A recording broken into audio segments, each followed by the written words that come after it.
नमस्कार, हरियाणा की खबरों में आपका स्वागत है। मैं हूं आपके साथ शैलजा त्यागी। तो मुख्यमंत्री नायब सिंह सैनी ने दयालु वन योजना के अंतर्गत पात्र लाभार्थियों को आर्थिक सहायता राशि जारी की। इस योजना का उद्देश्य है बीपीएल परिवारों को संकट के समय संबल प्रदान करना है। तो आपको बता दें कि योजना के तहत 57,094 लाभार्थियों को राशि दी जाएगी और ये राशि सहायता राशि होगी।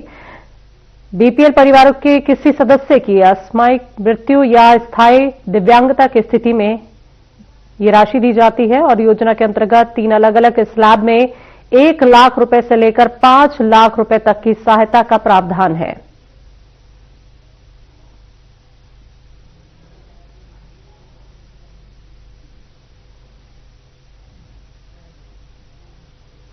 हरियाणा के मुख्यमंत्री नायब सिंह सैनी ने सभी जिला उपायुक्तों को निर्देश दिए हैं कि समाधान शिविरों की जानकारी जनता तक प्रभावी ढंग से पहुंचाई जाए। उन्होंने कहा कि नागरिकों को शिविरों के आयोजन का दिन और समय स्पष्ट रूप से पता होना चाहिए ताकि वो अपनी समस्याएं दर्ज करवा सके और उनका समाधान हो सके। मुख्यमंत्री ने वीडियो कॉन्फ्रेंसिंग के माध्यम से राज्य स्तरीय समीक्षा बैठक में कहा कि प्राप्त शिकायतों का समयबद्ध समाधान सुनिश्चित किया जाए।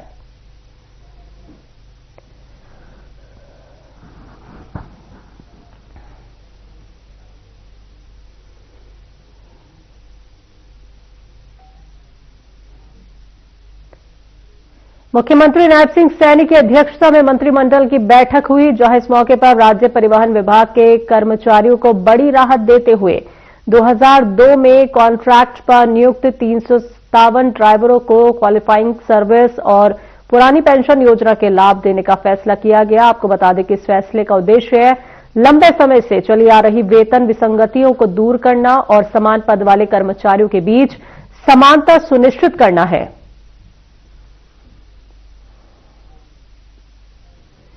युवाओं को रोजगार प्रदान करना। हमने 2026 के लिए एक टेक्नोलॉजी ड्रिवन रोड मैप तैयार किया है। इसके तहत गुरुग्राम और पंचकुला में हरियाणा एआई मिशन के केंद्र स्थापित किए जाएंगे और हमारे युवा भविष्य की तकनीकों जैसे कि एआई व रोबोटिक्स में कुशल बन सकें, उसके ऊपर काम करेंगे। साथियों, हमारा तीसरा लक्ष्य प्रकृति के अनुकूल खेती का है। इसके तहत धान के स्थान पर अन्य फसलें उगाने को प्रोत्साहन दिया जाएगा। साथ ही 1 लाख एकड़ भूमि को प्राकृतिक खेती के तहत लाने का लक्ष्य भी हमारा है। इसी वर्ष मैं हरियाणा ऑर्बिटल रेल कॉरिडोर का काम तेजी से करवाना भी हमारा लक्ष्य है। यह प्रोजेक्ट कनेक्टिविटी के नए आयाम स्थापित करेगा। साथियों, जिससे दिल्ली के चारों ओर ट्रैफिक का दबाव कम होगा और औद्योगिक विकास को गति मिलेगी। आज मुझे खुशी है कि हमने कुंजपुरा करनाल, शहजादपुर, अंबाला, मतलौडा, पानीपत के क्षेत्रों में समुचित विकास एवं जन सुविधाओं प्रदान करने के लिए इनको नगर पालिका बनाने का निर्णय हमने किया है। मैं आज नववर्ष 2026 के इस आगमन के साथ एक बार फिर आप सबको नव वर्ष की हार्दिक बधाई और शुभकामनाएं देता हूं। आप सबका धन्यवाद करता हूं। जय हिंद। इंडियन नेशनल लोकदल के राष्ट्रीय अध्यक्ष अभय सिंह चौटाला ने हरियाणा सरकार पर गंभीर आरोप लगाए हैं। उन्होंने कहा कि सरकार अपनी नाकामियों को छिपाने के बजाय अपने कार्यकाल की सफलताओं पर भी बोलनी चाहिए। चौटाला ने धान घोटाले, शराब घोटाले और श्रम घोटाले जैसे मुद्दों पर सरकार को घेरते हुए आरोप लगाया कि घोटाले करने वालों के खिलाफ कोई ठोस कार्रवाई नहीं हुई। उन्होंने सरकार पर किसानों की अनदेखी करने का भी आरोप लगाया, खासकर जल भराव और मुआवजे के मुद्दे पर। नव वर्ष में आप लोगों की कलम से आम आदमी की ताकत बढ़े, सरकार की सारी बेकायदियों का पर्दाफाश हो और नए साल में आप लोगों के अंदर अच्छा मैसेज देकर के उनका दिल जीतने का काम करिए। परमात्मा से मेरी आपके लिए प्रार्थना है। आपसे उम्मीद है कि नए साल में आप अपनी कलम को बहुत अच्छे ढंग से, बहुत तेजी से चलाने का काम करें। मैं तो आज तो नए साल में अपने कुछ साथियों को नई जिम्मेदारी लगाने के लिए ऑफिस आया था। मुझे पता लगा कि आप सब लोग यहाँ हैं, तो मैं क्या आप सबसे भी रूबरू होकर के जाऊं। पिछले कुछ दिनों से, पिछले एक वर्ष में जो भाजपा की सरकार रही है, इस सरकार को कांग्रेस की मेहरबानी से बनी, उस सरकार ने एक साल की अपनी बहुत सी उपलब्धियां गिनाई।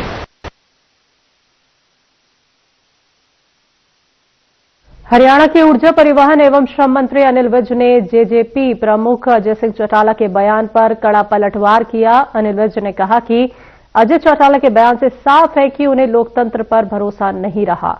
अपनी राजनीतिक असफलता छुपाने के लिए वो युवाओं को भड़काने का काम कर रहे हैं और ये स्वीकार कर चुके हैं कि उनके बस में कुछ नहीं रहा। वहीं आईपीएल में केकेआर द्वारा बांग्लादेशी खिलाड़ियों की खरीद पर अनिल विज ने कहा कि बांग्लादेश में हिंदुओं पर अत्याचार हो रहे हैं और ऐसे देश से किसी भी तरह का संबंध नहीं होना चाहिए।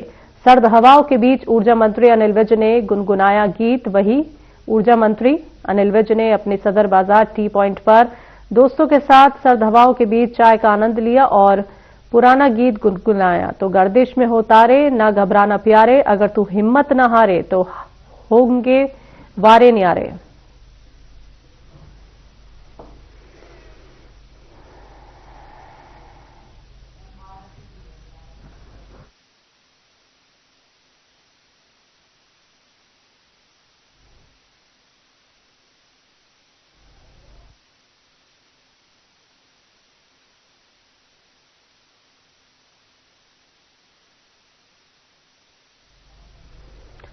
हरियाणा के ऊर्जा परिवहन एवं श्रम मंत्री अनिल विज का एक और बयान सामने आया है, जिसमें उन्होंने जानकारी दी है कि अंबाला से शामली 121 किलोमीटर लंबे एक्सप्रेस हाईवे का निर्माण तेजी से किया जा रहा है और ये निर्माण कार्य दिसंबर 2026 तक पूरा कर लिया जाएगा। उन्होंने बताया कि एक्सप्रेसवे में अंबाला से शामली तक बन रहा है और आगे शामली से दिल्ली तक रोड को देहरादून दिल्ली एक्सप्रेसवे से जोड़ा जाएगा।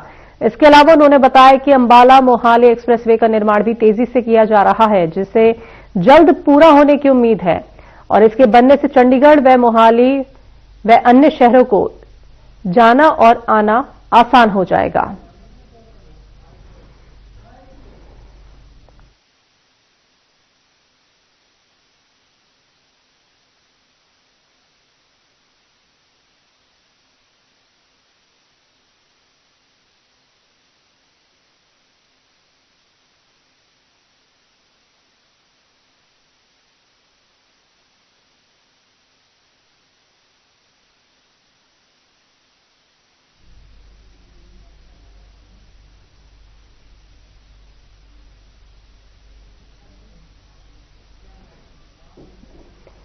जेजेपी नेता अजय सिंह चौटाला के विवादित बयान पर हरियाणा के एविएशन मंत्री विपुल गोयल ने कड़ी प्रतिक्रिया दी है। इस दौरान उन्होंने कहा कि लोकतंत्र में चुनी हुई सरकार के खिलाफ ऐसी भाषा और शब्दावली का इस्तेमाल नहीं होना चाहिए। गोयल ने चौटाला को नसीहत देते हुए कहा कि अजय सिंह चौटाला को पहले अपने आचरण और चुनावी वादों पर नजर डालनी चाहिए, क्योंकि 14 महीने पहले हुए विधानसभा और लोकसभा चुनाव में उनका खाता भी नहीं खुला।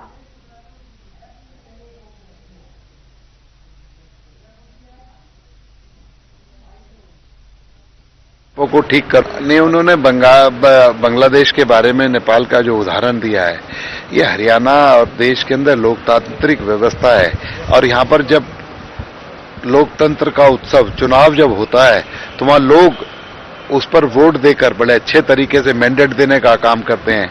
और अभी तो ज्यादा दिन नहीं हुए, अभी तो 12-14 महीने हुए हैं कि दौड़ा दौड़ा कर भगाने का काम किया, खाता भी नहीं खोला। अरे भैया, आत्म मंथन करो, अपने क्रियाकलापों को ठीक करो। सत्तासीन जो है ना सरकार, एक देश के प्रदेश के लोगों के द्वारा चुनी हुई सरकार है। देश और प्रदेश के लोगों के मैंडेट को आप लोग ठुकराने का काम कर रहे हो। अरे लोकतांत्रिक व्यवस्था है, इस तरीके की भाषा शब्दावली नहीं बोलनी चाहिए किसी भी नेता।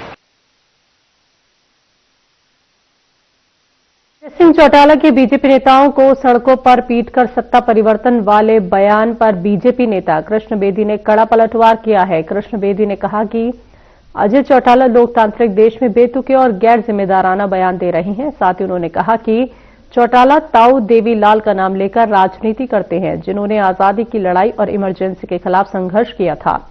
बेदी ने आरोप लगाया कि अजय चौटाला की सोच राहुल गांधी जैसी है और उनके तार विदेशी ताकतों से जुड़े हैं।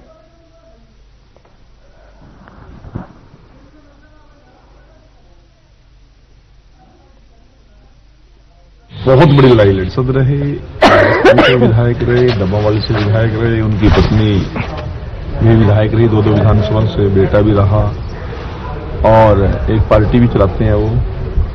पार्टी में राष्ट्रीय है, अंतर्राष्ट्रीय है, तो हमें पता नहीं वो पार्टी का विस्तार कितना क्या कितना नहीं है। परंतु जिस प्रकार का बेहुदा बयान इस प्रजातांत्रिक देश में, जिस प्रजातांत्रिक जिनको लेकर वो बड़े गर्व के साथ कहते हैं ताऊ देवीलाल जी के, जिनकी हम वंशज हैं, उन्होंने आजाद कराने के लिए, देश को डेमोक्रेटिक सिस्टम सेटअप करने के लिए बहुत बड़ी लड़ाई लड़ी।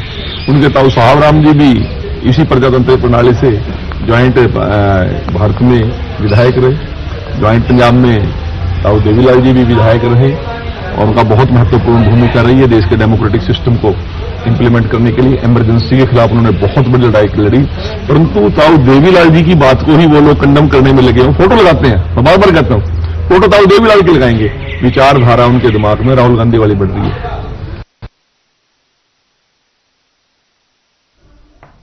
फरीदाबाद में 28 वर्षीय महिला के साथ हुई दरिंदगी के मामले में बड़ा खुलासा हुआ है। बता दें कि ये वारदात किसी प्राइवेट वैन में नहीं बल्कि एक चलती एम्बुलेंस में हुई थी। जानकारी के मुताबिक दोस्त के घर जाने के लिए महिला वाहन का इंतजार कर रही थी और इसी दौरान उसने एम्बुलेंस को सुरक्षित समझकर उसमें वो बैठ गई, लेकिन एम्बुलेंस चालक और उसके साथी की नीयत कुछ और ही थी। चलती एम्बुलेंस में दोनों आरोपियों ने महिला के साथ बारी बारी से दुष्कर्म किया। इसके बाद आरोपियों ने महिला को तेज रफ्तार से सड़क पर फेंक दिया और गंभीर रूप से घायल महिला को अस्पताल में भर्ती कराया गया। तो वहीं अब पुलिस ने दोनों आरोपियों को गिरफ्तार कर जेल भेज दिया है और महिला के स्वस्थ होने के बाद कोर्ट में महिला से आरोपियों की पहचान कराई जाएगी।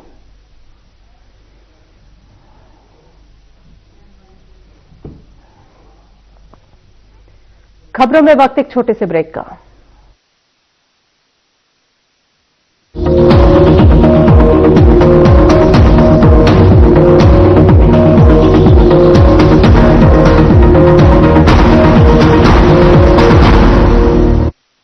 लोग सेहत बनाने के लिए क्या क्या नहीं करते, जिम जाते हैं, कसरत करते हैं, काजू बादाम प्रोटीन के डिब्बे तक घोल घोल कर पीते हैं, फिर भी उनकी सेहत नहीं बनती क्योंकि उनका पाचन तंत्र खराब है। और जब तक के पाचन तंत्र दुरुस्त नहीं होगा, वो जितना मर्जी अच्छे से अच्छा खा ले, उनकी सेहत नहीं बन सकती। इसलिए हमारी संस्था सन्यासी आयुर्वेदा ने एक ऐसी दवा का निर्माण किया है जो कि आपके लिवर को, आपके पाचन तंत्र को दुरुस्त करने का काम करती है, ताकि आप जो भी खाएं उसका पूरे का पूरा निचोड़ आपके शरीर को लगे, आपकी भूख बढ़े, खाया पिया सही से लगे, नया खून बने, हड्डियों में जान आए, वजन बढ़े और आप मोटे तगड़े खूबसूरत पर्सनैलिटी के मालिक बन जाए। सिर्फ 655 रुपए की पूरे 1 महीने की दवा होती है और आप इसे घर बैठे 01145454545 पर फोन करके दवा मंगवा सकते हैं। डॉक्टर ऑर्थो ऑयल के रेगुलर मसाज से जॉइंट हेल्थी रहते हैं और अगर प्रॉब्लम बहुत पुरानी है तो डॉक्टर ऑर्थो कैप्सूल्स साथ लेना ना भूलें। अब दर्द भी घुटने टेकेगा।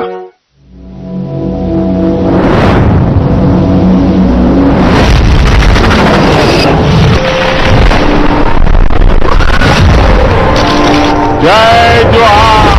छत्तीसगढ़ राज्य अपन गठन के 25 बछर पूरा करी है।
ब्रेक के बाद एक बार फिर से आप सभी का स्वागत है। बात करते हैं अगली खबर की। जननायक जनता पार्टी के राष्ट्रीय अध्यक्ष डॉक्टर अजय सिंह चौटाला ने कहा कि बीजेपी सरकार दोनों हाथों से देश और प्रदेश की जनता को लूटने में लगी हुई है।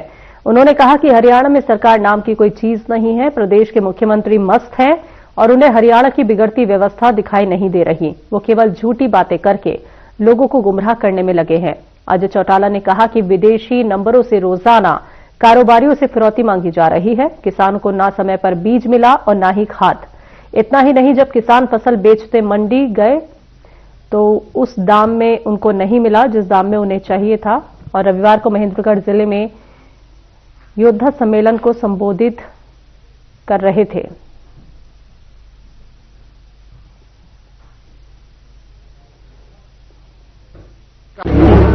भारतीय जनता पार्टी के लोग अहीरवाल पे और इस बेल्ट पे दम भरते हैं जी, और खास तौर पे सम्माननीय इंद्रजीत जी ज्यादा इस मामले को तवज्जो देते हैं। परंतु मैं उन्हीं से पूछना चाहूंगा, सरकार में बैठी उनकी बेटी मंत्री से पूछना चाहूंगा, परिवर्तन होता है तो नौजवान पीढ़ी के लोग ही लेकर के आते हैं, और नौजवान जब लामबंद हो जाएगा तो निश्चित तौर पर उसके सार्थक परिणाम आपको देखने को मिलेंगे। अहिरवाल क्षेत्र अक्सर बीजेपी दम भरती है, दावा ठोकती कि हमारी जो है यहाँ जड़ें जमी हुई हैं। कोई एक काम मुझे ये गिनाए कि जो अहीरवाल में उन्होंने ऐसा किया हो जो जनता के हित में। एक आप तो ये कहते हैं सबका साथ सबका विकास। भारतीय जनता पार्टी के लोग अहीरवाल पे और इस बेल्ट पे दम भरते हैं जी, और खास तौर पे सम्माननीय इंद्रजीत जी ज्यादा। गांव पेटवाड़ में बन रहे 232 केवी पावर हाउस को लेकर किसानों ने मुआवजे की मांग उठाई है। इस दौरान किसानों ने आरोप लगाया है कि बिजली की लाइन उनके खेतों से गुजर रही है और पोल लगाए जा रहे हैं, लेकिन उन्हें उचित मुआवजा नहीं मिल रहा। वहीं भारतीय किसान कामगार अधिकार मोर्चा के राष्ट्रीय अध्यक्ष सत्येंद्र ने नारनौद एसडीएम को ज्ञापन सौंपते हुए कहा कि एचवीपीएनएल के अधिकारी हरियाणा सरकार की पॉलिसी की अवहेलना कर रहे हैं और किसानों को धमकी दी जा रही है। उन्होंने मांग की है कि किसानों को मार्केट रेट के अनुसार मुआवजा दिया जाए। किसानों ने एसडीएम से कार्रवाई की गुहार लगाई और कहा कि अगर उनकी मांगें नहीं मानी गईं तो वो आंदोलन करेंगे।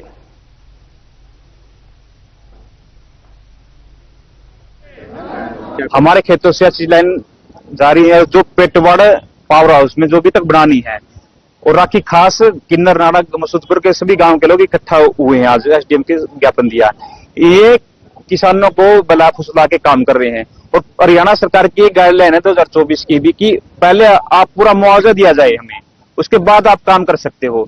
लेकिन ये हरियाणा सरकार की पॉलिसी की धज्जियां उड़ा रहे हैं एचवीपीएल के अधिकारी, और ऐसा ही धमका रहा किसानों को, मैं ये कर दूंगा वो कर दूंगा। उसके खिलाफ भी कार्रवाई हो जाएगी, एसडीएम साहब ने हमें बोला है। और आगे का काम तब भी शुरू होगा जब पूरा मुआवजा पहले दिया जाएगा। अब बंद है काम? अब बंद है जी काम। कई गांवों में काम रोक रखा है, कुछ जगह कर दिया उन्होंने, काम जबरदस्ती किया है, उनके ऊपर भी कार्रवाई हो जाएगी। ठीक है।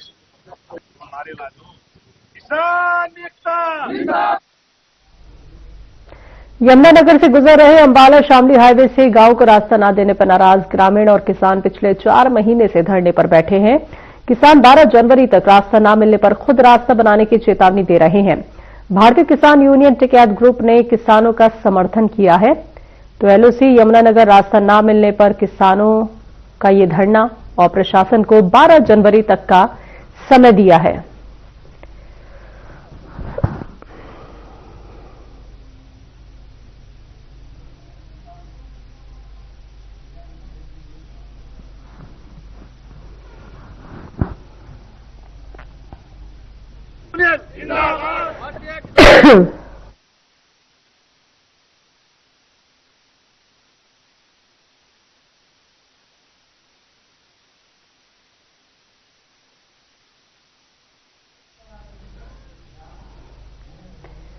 पिहोवा में बेटे के जन्मदिन के दिन रास्ता देने को लेकर हुए विवाद ने हिंसक रूप ले लिया। थार सवार युवक ने गली में ताबड़तोड़ 7 से 8 हवाई फायरिंग कर दहशत फैला दी। घटना का वीडियो भी सामने आया है। पुलिस ने शिकायत के आधार पर मामला दर्ज कर लिया है, जबकि फायरिंग के बाद आरोपी कार समेत फरार हो गया, जिसके बाद पुलिस टीम आरोपी की तलाश में लगातार दबिश दे रही है।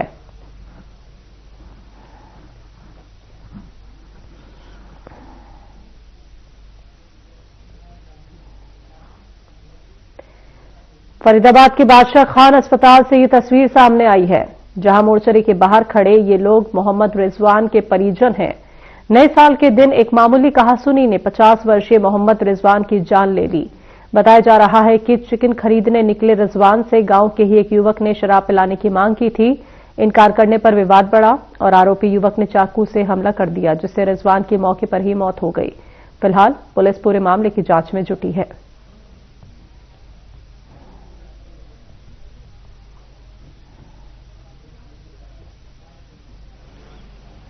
जी, कल थाना बीपीटीपी में एक हत्या की धारा के तहत मामला दर्ज किया गया है, जिसमें एजाज नाम के व्यक्ति ने आरोप लगाया कि उसके पिता रिजवान की बीरपाल वासी बड़ौनी ने चाकू मार हत्या कर दी है, जिसमें पुलिस द्वारा मुकदमा दर्ज कर लिया गया है और पोस्टमार्टम की कार्रवाई जारी है। क्या कोई गिरफ्तारी इस मामले में हुई है? जी, इसमें क्राइम मुलजिम मौके से चला गया था। इसमें क्राइम ब्रांचेज की टीमें, हमारी 3 टीमें लगी हुई हैं, थाने की टीमें भी काम कर रही हैं, आरोपी की तलाश की जा रही है। कोई बात नहीं, फोटो है आप लोगों के पास? फोटो तो